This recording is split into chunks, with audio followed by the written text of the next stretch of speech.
আমরা সকলেই জানি যে এই মাস হচ্ছে আরবি রবিউল আউয়াল মাস। এই মাস আমাদের জন্য খুবই গুরুত্বপূর্ণ। যেই মাসে রাসূলুল্লাহ সাল্লাল্লাহু আলাইহি ওয়াসাল্লাম দুনিয়াতে আগমন করেছেন, এই জন্য মুসলমানরা এই মাসে অন্য মাসের তুলনায় খুব গুরুত্ব সহকারে বিভিন্ন আমল এবং বিভিন্ন কার্যক্রম পরিচালনা করেন। তো আজকে রবিউল আউয়াল মাসের 11 তারিখ, আবার মাগরিবের পর থেকেই 12 তারিখ শুরু হবে। তো ইতিহাসবিদদের ভাষা অনুযায়ী যদিও অনেক মতানৈক্য আছে, রাসূল সাল্লাল্লাহু আলাইহি ওয়াসাল্লামের জন্মদিনকে কেন্দ্র করে অধিকাংশ ইতিহাসবিদদের মতে 12ই রবিউল আউয়াল সোমবার। তবে সকল ইতিহাসবিদ একমত যে যেই বছর আসহাবে ফিল হস্তি বাহিনী মক্কা নগরী ধ্বংস করার জন্য আসছিল, সেই বছর রবিউল আউয়াল মাসে আল্লাহর রাসূল দুনিয়াতে আগমন করেন। সুবহানাল্লাহ। তো আমরা মুসলমান হিসাবে আমাদের দায়িত্ব হচ্ছে নবীকে সকল কিছুর ঊর্ধ্বে মহাব্বত করা। এটা কোরআনের মধ্যেও আসছে, হাদিসের মধ্যেও আসছে। তারপর রাসূল সাল্লাল্লাহু আলাইহি ওয়াসাল্লামের প্রতি সকল কিছুর ঊর্ধ্বে সম্মান, নিজের মধ্যে সম্মান রাখা। রাসূলুল্লাহ সাল্লাল্লাহু আলাইহি সাল্লামের নাম মোবারক যখন উচ্চারিত করব অথবা শুনব, সাথে সাথে দুরূদ শরীফ পড়া। দুরূদ শরীফ পড়লে লাভ হবে না লস হবে? লাভ হবে। এজন্য আমাদেরকে হাদিসের মধ্যে আসছে জুমার দিন বেশি বেশি দুরূদ পড়া। এজন্য আমরা সকলে চেষ্টা করব আমল করার জন্য। অন্য এক হাদিসের মধ্যে আসছে যে ব্যক্তি জুমার দিন আসর নামাজের পরে ওই নামাজের স্থানে বসে 80 বার দুরূদ শরীফ পাঠ করে, আল্লাহ তাআলা তার 80 বছরের গুনাহ মাফ করে দেন। সুবহানাল্লাহ। 80 বছর নফল ইবাদত করলে যেই সওয়াব হয়, সেই সওয়াব আল্লাহ তাআলা তার আমলে দান করেন। সুবহানাল্লাহ। এই জন্য প্রিয় মুসলমান ভাইয়েরা আমার, শুধু নিজেকে দাবি করা যে আমি শ্রেষ্ঠ নবীর শ্রেষ্ঠ উম্মত, এর মধ্যে সীমাবদ্ধ না।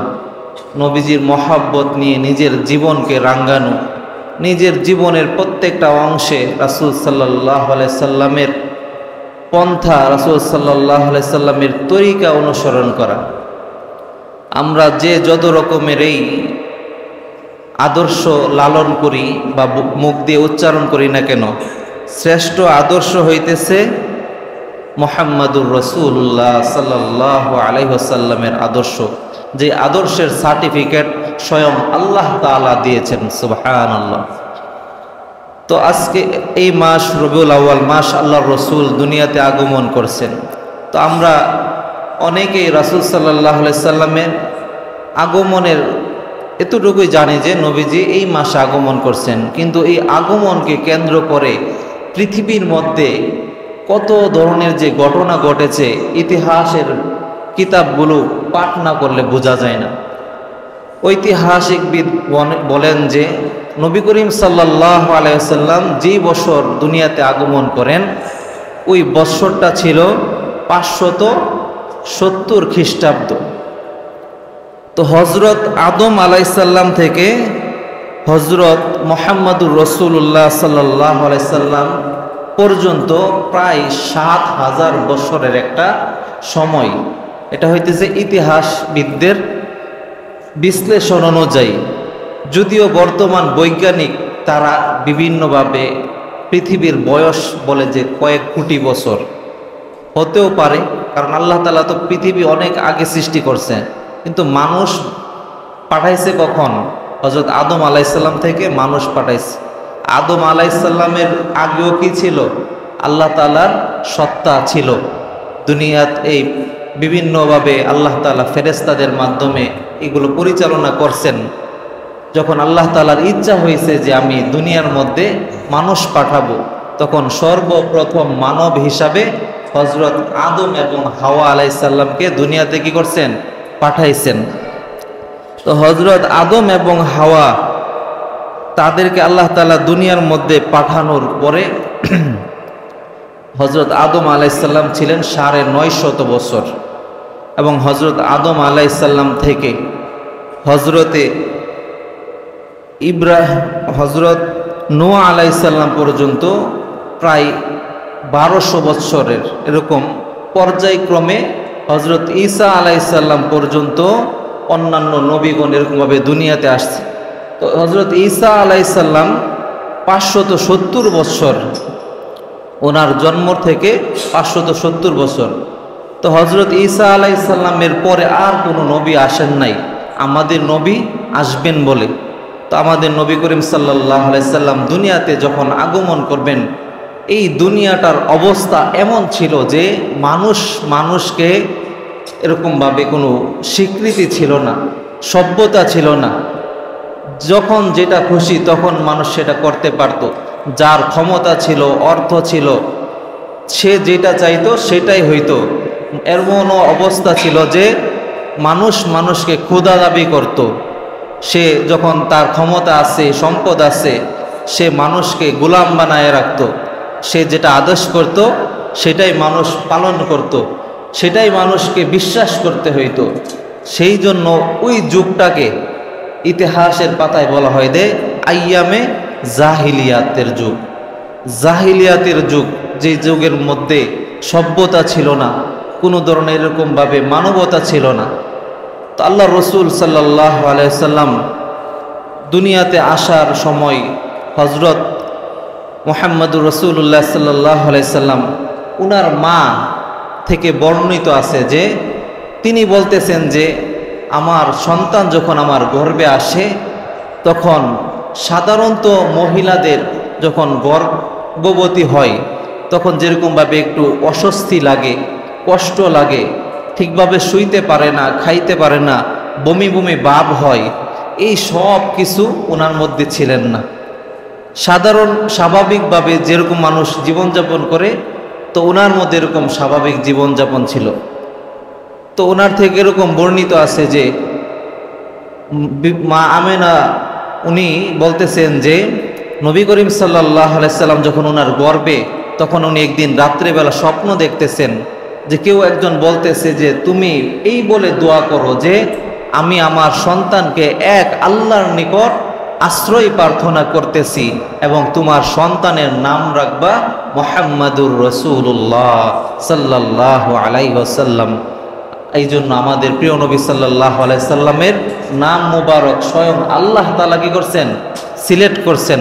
আল্লাহ তাআলা স্বপ্নের মাধ্যমে তার মাকে জানাই দিচ্ছেন, যেহেতু রাসূলুল্লাহ সাল্লাল্লাহু আলাইহি সাল্লামের জন্মের পূর্বেই ওনার বাবা দুনিয়া থেকে বিদায় নিয়েছেন, ইন্তেকাল করেছেন। তো রাসূল সাল্লাল্লাহু আলাইহি সাল্লাম এরকমভাবে যেদিন দুনিয়ার মধ্যে ভূমিষ্ঠ হয়েছেন, তখন অন্যান্য শিশুরা যেরকমভাবে দুনিয়াতে জন্মগ্রহণ করেন, রাসূলের জন্মটা ঠিক তেমন ছিল না। যদিও এটার বিস্তারিত বর্ণনা পাওয়া যায় না, কিন্তু এতটুকু পাওয়া যায় রাসূল সাল্লাল্লাহু আলাইহি সাল্লাম জন্মের সাথে সাথেই এরকমভাবে সেজদায় লুটায় পড়ছেন। জমিনে আসার পরে কি করছেন? সাথে সাথে সেজদার মধ্যে লুটায় পড়ছেন। সুবহানাল্লাহ। তখন আল্লাহ রাসূল সাল্লাল্লাহু আলাইহি সাল্লামের মুখ থেকে একটি বাক্য উচ্চারণ হয়েছে, আল্লাহু আকবার কাবীরা আলহামদুলিল্লাহি হামদান কাসীরা ওয়া সুবহানাল্লাহি বুকরাতাও ওয়া আসীলা। তো এরকমভাবে আশ্চর্যজনক অনেক ঘটনা ঘটছেন।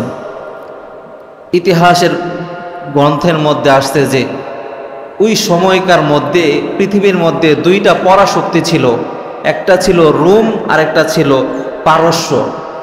তো রোম সাম্রাজ্য এবং পারস্য সাম্রাজ্য তখন পৃথিবীকে শাসন করত, পৃথিবীর নিয়ন্ত্রণ ছিল তাদের অধীনে। তো পারস্য সাম্রাজ্য তারা ছিল আপনার এরকম মূর্তি পূজক। তো তাদের এরকম দেখবেন যে এখনো বর্তমান বিভিন্ন হিন্দুদের যে মন্দির অথবা তাদের উপাসনালয় কেন্দ্রের মধ্যে বড় বড় মঠ থাকতো, উঁচা উঁচা মঠ আমাদের এলাকার মধ্যে এখনো আছে। এই মঠগুলা খুব উঁচা হইতো। তো তো ওই পারস্য সাম্রাজ্যের মধ্যে 14টা মঠ ছিল, বিশাল উঁচা উঁচা। তো রাসূলুল্লাহ সাল্লাল্লাহু আলাইহি সাল্লাম যেদিন জন্মগ্রহণ করে, সাথে সাথে পারস্য এরকমভাবে পারস্য যে রাজপ্রাসাদ সেটার মধ্যে এরকম ভূমিকম্পর মতন একটা জাকিন দিছে। সেই জাকুনির কারণে 14টা যে মঠ ছিল বড় বড় এরকম উঁচু উঁচু মিনারের মতন ছিল, এগুলো সাথে সাথে ধ্বংস হয়ে মাটিতে ধসে গেছে।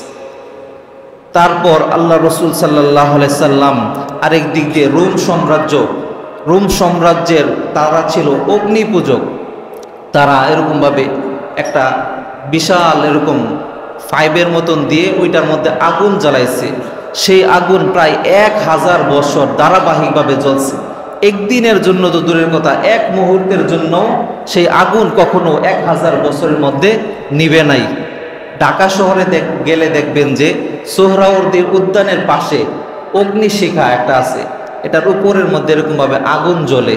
এবং বিভিন্ন আপনার এই গ্যাস ফিল্ডের মধ্যে গেলে দেখবেন যে অনেক উঁচা করে একটা পাইপ দেওয়া, সেখানে আগুন জ্বলে, সব সময় জ্বলে, দিন রাত 24 ঘন্টা জ্বলে।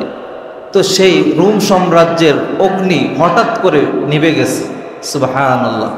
এই সব কিছু হইতেছে পৃথিবীর যে বাতিল, সকল বাতিল ধ্বংস হবে, হক কি হবে, প্রতিষ্ঠা হবে, এটার একটা ইঙ্গিত।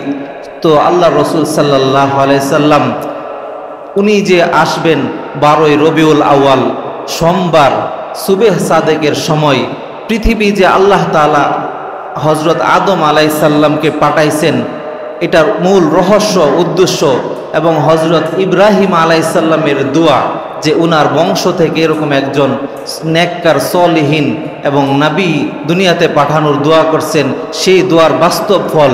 এবং হজরত নূহ আলাইহিস সালামের সব কিছু প্লাবন দিয়ে ধ্বংস করে শুধুমাত্র নূহ আলাইহিস সালামের আপনার অনুসারী যারা, তাদেরকে দুনিয়াতে জীবিত রাখার রহস্য, এবং হজরত ঈসা আলাইহিস সালামের ভবিষ্যৎবাণী এবং মুসা আলাইহিস সালামের ভবিষ্যৎবাণীর যে উদ্দিষ্ট ব্যক্তি, সেই ব্যক্তির আগমন 12ই রবিউল আউয়ালের সোমবার সুবেহ সাদেকের সময় আল্লাহ তাআলা তার প্রিয় হাবিব মুহাম্মাদুর রাসূলুল্লাহ সাল্লাল্লাহু আলাইহি সাল্লামকে দুনিয়াতে পাঠাইছেন। সুবহানাল্লাহ।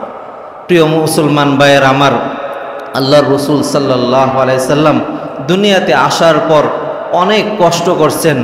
তিনি এরকমভাবে 6 বছর বয়সে ওনার মা দুনিয়া থেকে বিদায় নেন। তারপর উনি ওনার দাদার তত্ত্বাবধানে লালিত পালিত হন। দাদাও কিছুদিন পর মারা যান। তারপর ওনার চাচা আব্বু তালেব, তিনি তার অধীনে লালিত পালিত হন।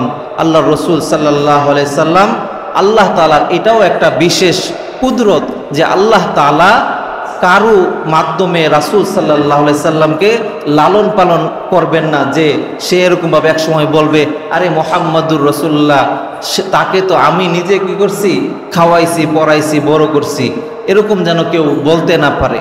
তো আল্লাহ তাআলা নিজ কুদরতে আল্লাহর রসুল সাল্লাল্লাহু আলাইহি সাল্লামকে লালন পালন করে বড় করছেন।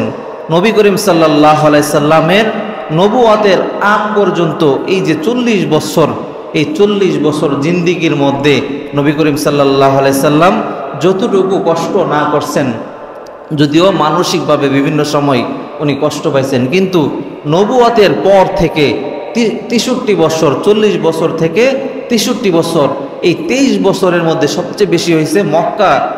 যখন মক্কাতে 10 বছর ছিলেন, এই 13 বছর মক্কার মধ্যে ছিলেন, ওই সময়টার মধ্যে সবচেয়ে বেশি কষ্ট করতে হয়েছে। যেদিন নবী করিম সাল্লাল্লাহু আলাইহি সাল্লাম নবুয়াত পেয়ে এরকমভাবে মানুষকে ডাকছেন যে হে কুরাইশের গোত্র, এরকমভাবে বিভিন্ন গোত্রদেরকে, গোত্র প্রধান যারা, তাদের নাম ধরে এরকম ডাকছে, সকলকে একত্রিত করছে, তখন তিনি বলছেন যে আমি কি আপনাদের সাথে কখনো ধোঁকা দিছি বা প্রতারণা করেছি অথবা মিথ্যা বলছি? তখন তারা এক বাক্যে বলছে, না, আপনি আমাদেরকে কখনো ধোঁকা দেন নাই, মিথ্যা বলেন নাই, আমাদের সাথে প্রতারণা করেন নাই, আমাদেরকে কখনো কষ্ট দেন নাই। তখন তিনি বলতেছে, আমি যদি এমন একটা সংবাদ দেই, আপনারা কি আমার কথা বিশ্বাস করবেন? তখনও তারা বলতেছে যে এক বাক্যে বলতেছে, আমরা সকলেই বিশ্বাস করব। যখন আল্লাহ রসুল বলছেন যে আল্লাহ তাআলা আমাকে নবুয়াতি দিছেন এবং বলছেন যে এক আল্লাহর দাওয়াত দিতে, এক আল্লাহর ইবাদত করার জন্য, তখনই তাদের কি হয়ে গেছে, মাথা নষ্ট হয়ে গেছে। তখন তারা রাসূলুল্লাহ সাল্লাল্লাহু আলাইহি সাল্লামকে বিভিন্ন ভাষায় গালাগালি শুরু করছে এবং যার যার গোত্রে চলে গেছে। এরপর থেকে শুরু হয়েছে রাসূলুল্লাহ সাল্লাল্লাহু আলাইহি সাল্লামের জীবনের কষ্টের দিনগুলা। রাসূলুল্লাহ সাল্লাল্লাহু আলাইহি সাল্লামকে শুধু তারা মানসিকভাবে কষ্ট দেয় নাই, শারীরিকভাবে নির্যাতন করেছে, পারিবারিকভাবে সব কিছু থেকে বঞ্চিত করছে। আল্লাহ রসুল সাল্লাল্লাহু আলাইহি সাল্লাম এই দাওয়াত দেওয়ার কারণে রাসূলুল্লাহ সাল্লাল্লাহু আলাইহি সাল্লামকে তারা এরকমভাবে সকল গোত্রের অধিপতি যারা আছে, নেতৃস্থানীয় লোক যারা আছে, একত্রিত হয়ে ঐক্যবদ্ধ হয়ে তারা ঘোষণা করছে যে আজকে থেকে আমরা এই বনু হাশিম গোত্রের সাথে কোনো ধরনের সম্পর্ক করব না, সম্পর্কে জড়াইব না, কোনো ধরনের লেনদেন করব না, তাদেরকে কোনো ধরনের সহযোগিতা করব না, তারা আমাদের সাথে থাকতে পারবে না। তখন বনু হাশিম গোত্রের যারা ছিল তাদের সকলকে দুই পাহাড়ের মাঝখানে একটা উপত্যকার মধ্যে নির্বাসিত করা হয়েছে। তো সেই সময়টা ছিল প্রায় 3 বৎসরের মতন। আল্লাহর রসুলের সাথে আল্লাহ রসুলের চাচা, আল্লাহ রসুলের আত্মীয় স্বজন যারা ছিল তারাও ছিল। তো তাদের এক সময় ভেড়া, দুম্বা, উট এগুলো আস্তে আস্তে খাইতে খাইতে শেষ, কারণ তারা বাহির থেকে ক্রয় করে আনতেও পারে না, এখান থেকে বাহিরও হইতে পারে না। এই জায়গার মধ্যে তাদেরকে বন্দি করেছে। তো ইতিহাসের মধ্যে লেখা আছে যে এক পর্যায়ে সকলেই এরকমভাবে গাছের পাতা, গাছের জ্বর এগুলো চিবায়ে চিবায়ে খায়া এই সময়টা পার করছে। এত কষ্ট করছে শুধুমাত্র কিসের জন্য? এই দ্বীনের জন্য, ইসলামের জন্য। আল্লাহর রসুল সাল্লাল্লাহু আলাইহি সাল্লামকে তারা এমন অফার দিছিল, যে অফার আমাদের দেশে তো বিভিন্ন এরকমভাবে রাজনৈতিকভাবে অথবা বিভিন্নভাবে কিন্তু অফার করা হয়, যদি তোমার আমাদের সাথে আসো তখন তোমাকে আমরা এরকম ফেসিলিটি দেব। তো নবী করিম সাল্লাল্লাহু আলাইহি সাল্লামকে আবু জাহেল, উতবা, সাইবা, আবু সুফিয়ান, তো তারা এসে এরকমভাবে অফার করছে যে হে মোহাম্মদ, তুমি যদি বলো যে তুমি কোনো দুনিয়ার কিছু চাও, তাহলে আমরা তোমাকে সবাই নেতা মানব, কিন্তু আমাদের উদ্দেশ্য হইতেছে আমাদের কথা তুমি রাখতে হবে যে তুমি এক আল্লাহর দাওয়াত দিতে পারবা না। তোমাকে আমরা কি করব? আমরা সবাই নেতা বানাই দিব, তুমি যেটা বলবা আমরা সেটাই মানব। তারপর বলতেছে এরপর যদি না হয় তাহলে তুমি বলো যে মক্কা নগরীর যেই সুন্দরীকে চাও সেই সুন্দরীকে তোমার কাছে এনে দিব। নাউজুবিল্লাহি মিন যালিক। এমনভাবে বিভিন্নভাবে রাসূল সাল্লাল্লাহু আলাইহি সাল্লামকে অফার দেওয়া হয়েছে। আল্লাহ রসুল বলতেছেন যে তোমরা যদি আমাকে আমার ডান হাতে সূর্য, বাম হাতে চন্দ্র এনে দাও, তারপরেও আমি আল্লাহ তাআলার ইমানের দাওয়াত থেকে এক মুহূর্ত পিছাবো না, এক পা পিছাবো না। সুবহানাল্লাহ। আল্লাহ রসুল সাল্লাল্লাহু আলাইহি সাল্লাম সব কিছু এরকমভাবে উড্ড করে ইমানের দাওয়াত, ইমানের কথা, আল্লাহ তাআলার দ্বীন দুনিয়ার মধ্যে বাস্তবায়নের জন্য ওনার সংগ্রামী এরকমভাবে কাজ করে গেছেন, কখনো পিছান নাই। তো রাসূল সাল্লাল্লাহু আলাইহি সাল্লামের এই জন্ম এবং মৃত্যু দিবস, এই মাসের মধ্যে আমরা রাসূল সাল্লাল্লাহু আলাইহি সাল্লামের জীবনী সম্পর্কে আমাদেরকে জানা এবং নিজের জীবনে রাসূলের আদর্শগুলো বাস্তবায়ন আনা। কারণ নিজের জীবন যদি আমরা রাসূলের আদর্শিত না করতে পারি, তাহলে প্রিয় মুসলমান ভাইয়ের আমার, দুনিয়াতে হয়তো আমরা এইভাবে সেইভাবে করে চলতে পারবো, কিন্তু আখিরাতে যে একটা অনন্তকালের জীবন পাড়ি দিতে হবে, এরকমভাবে কবরের জীবন পাড়ি দিয়ে হাসর নাসর পার হয়ে ফুলসিরাত মিজান পার হয়ে তারপর ফাইসাল হবে জান্নাতে যাব না জাহান্নামে যাব। আমাদের জান্নাত জাহান্নাম এই দুনিয়ার কর্মের উপরই নির্ভর করে। আমার আপনার জীবন যদি রাসূল সাল্লাল্লাহু আলাইহি সাল্লামের অনুসরণ এবং অনুকরণের মধ্যে হয়, তাহলে আমরা পরকালে সফলতা পাব। কারণ আল্লাহ তাআলা, আল্লাহ রসুল সাল্লাল্লাহু আলাইহি সাল্লাম এরকমভাবে হাদিস কোরআনের মধ্যে আল্লাহ তাআলা বলছেন যে কুল বিফাদলিল্লাহি ওয়া বিরহমাতিহি ফাবিযালিকা ফালইফরাহু খায়রুম মিম্মা ইয়াজমাউন। অন্য আয়াতে বলেন যে আল্লাহ তাআলা বলেন কুল ইন কুনতুম তুহিব্বুনাল্লাহ ফাত্তাবিউনি ইউহিব্বুকুমুল্লাহ, যে আল্লাহ তাআলার মহব্বত, আল্লাহ তাআলার ভালোবাসা যদি তোমরা পেতে চাও, তাহলে আল্লাহর রাসূল সাল্লাল্লাহু আলাইহি ওয়াসাল্লামকে পরিপূর্ণভাবে অনুসরণ করতে হবে। অন্য এক আয়াতে আল্লাহ তাআলা বলেন, ইয়া আইয়ুহাল্লাযীনা আমানু উদখুলু ফিস সিলমি কাফা, হে ঈমানদারগণ, তোমরা ইসলামের মধ্যে যেহেতু ঈমান এনে প্রবেশ করেছো, তাহলে তোমরা পরিপূর্ণ ঈমানদার হয়ে যাও, পরিপূর্ণ ইসলাম এবং মুসলমান হয়ে যাও। অন্য আয়াতে আল্লাহ তাআলা বলেন যে তোমরা মুসলমান না হয়ে মৃত্যুবরণ করো না। ইয়া আইয়ুহাল্লাযীনা আমানুত্তাকুল্লাহ হাক্কা তুকাতিহি ওয়া লা তামুতুন্না ইল্লা ওয়া আনতুম মুসলিমুন। আল্লাহ তাআলা অসংখ্যবার এরকমভাবে বলে বলে সতর্ক করছেন আমাদেরকে, কিন্তু এরপরও যদি আমরা সতর্ক না হই, আমরা এই দুনিয়ার অল্প সময়ের জন্য, এই সামান্য জিন্দিগির জন্য দুনিয়ার মোহে পড়ে আখিরাতের কথা বলে যদি ভ্রষ্টতা এবং এরকমভাবে গুমরাহির দিকে অগ্রসর হই, তাহলে কিন্তু জাহান্নাম ছাড়া কোনো উপায় থাকবে না। আমাদের সকলের জন্য আল্লাহ তাআলা কত সুন্দর জান্নাত তৈরি করে রাখছেন। আল্লাহ তাআলা আমাদেরকে শ্রেষ্ঠ নবীর শ্রেষ্ঠ উম্মত হিসাবে দুনিয়াতে পাঠাইছেন, এটা আমাদের জন্য অনেক বড় একটা সৌভাগ্যের বিষয়। এই জন্য প্রিয় মুসলমান ভাইয়ের আমার, আমরা এখন থেকেই প্রতিজ্ঞা করি যে আমাদের বাকি জীবনটা আমরা রাসূল সাল্লাল্লাহু আলাইহি সাল্লামের মহাব্বত নিয়ে, রাসূল সাল্লাল্লাহু আলাইহি সাল্লামের সুন্নতি জিন্দেগি আমরা ধারণ করব, লালন করব, নিজে এবং নিজের পরিবারকে সেই মোতাবেক পরিচালনা করব।